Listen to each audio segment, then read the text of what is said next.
Ngiphinde nginibingelele futhi bafundi abenza ibanga lesithupha. Lo mphambi kwenu uMrs Thabile Sibisi ozonifundisa ulimi lwesiZulu lwasekhaya. Njengoba sazi kade kuyi-first term yethu, othisha bethu ngiyacabanga ukuthi basibekelile kabanzi ukuthi uma ngabe senza lolu limi lwethu lwesiZulu lasekhaya, imaphi amakhono amane ekufanele egcine siphume nawo uma ngabe siqeda ukwenza isahluko ngasinye olimini lwethu lwesiZulu lasekhaya. Okokuqala sibheke ukulalela nokukhuluma, ukufunda, ukubhala kanye nezakhiwo zolimi nokusetshenziswa kwazo.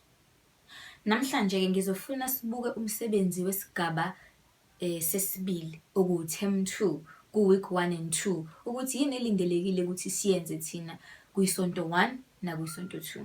Namhlanje ngizofuna sibheke umsebenzi esiwenza ku-term 2 la suke sibheka khona umbhalo oqukethe ulwazi okuyimiyalelo. Sizosebenzisa incwadi yethu kuMasihambisane sibheke kwisahluko 6 esihloko sithi ukudla okunempilo. Kulamakhono amane bengikubalulele wona ekuqaleni. Sizobheka-ke kwingxenye yokuqala ukulalela nokukhuluma ukuthi wona lo mbhalo uthini kuthina. Sizobuka-ke nasi isithombe bafundi engizokunika sona bese uyaqagela ungazise noma ungiphendule ukuthi yini oyibonayo kulesi sithombe ukuze sizobe sesiyaqhubeka-ke nomsebenzi wethu.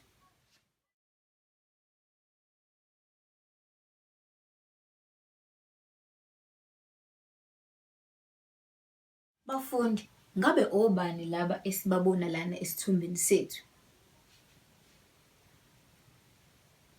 Yebo, ushaye khona. Sibona uthisha kanye nabafundi. Okunye futhi engifuna sikubheke. Mawubuka la esithombeni sakho, benzani? Yebo, kubukeka benza ini? Itiye. Yini esikhombisayo ukuthi benza itiye? Ngicela ungibalulele izinto ezimbalwa ozibonayo nje la isithombe sakho okukhombisayo ukuthi lokhu ukwenza itiye.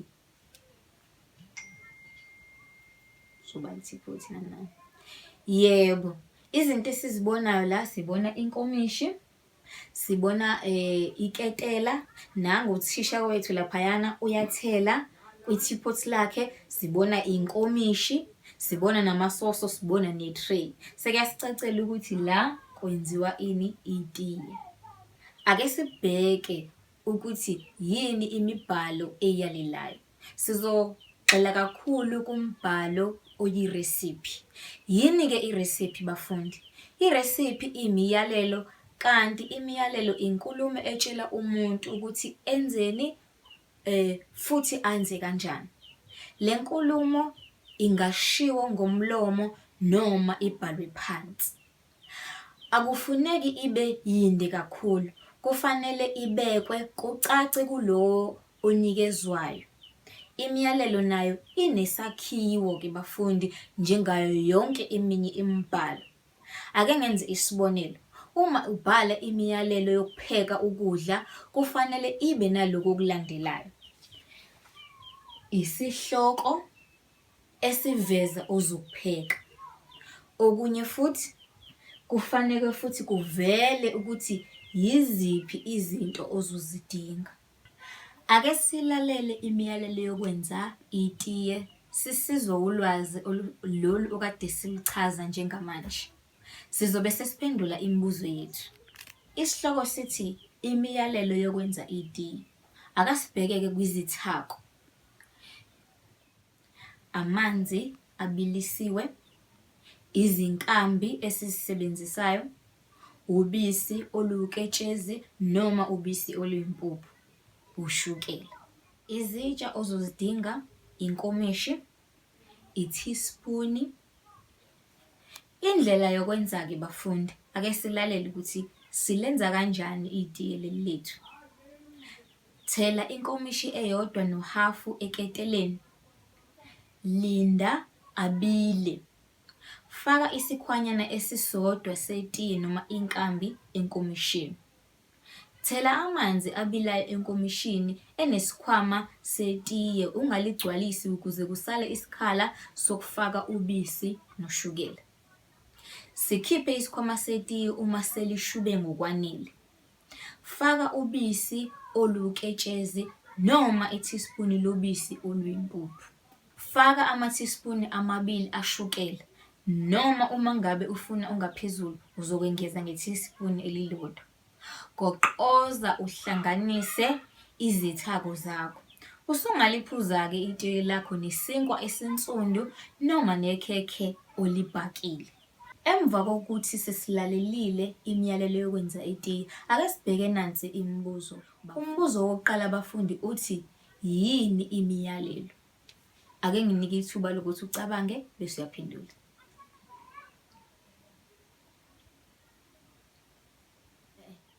Yebo bafundi, sithe imiyalelo ile nkulumo etshela umuntu ukuthi enzeni futhi ayenze kanjani nakuphi. Ake sibheke kumbuzo wesibili. Shono izihlokwana ezibaliwe kule miyalelo ekade siyenza yokwenza itiye. Yiziphi izihloko ezikhona? Ake ngikunike ithuba lokuthi uphendule.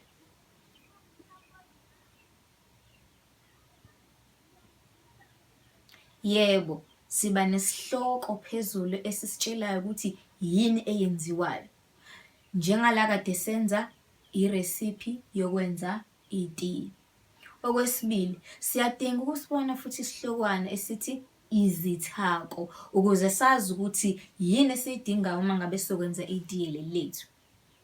Okwesithathu, indlela phela yokwenza. Siyadinga ukubona ukuthi lezi zithako zethu sizozisebenzisa kanjani, sizolenza kanjani itiye lethu. Ngiyathemba ukuthi bafundi sesiyawuqonda manje umbhalo oyalelayo, ikakhulukazi njengoba kade sigxile kwiresiphi. Ngiyacela ukuthi bafundi sizilolonge nathi emakhaya ukuzenzela eyethu iresiphi.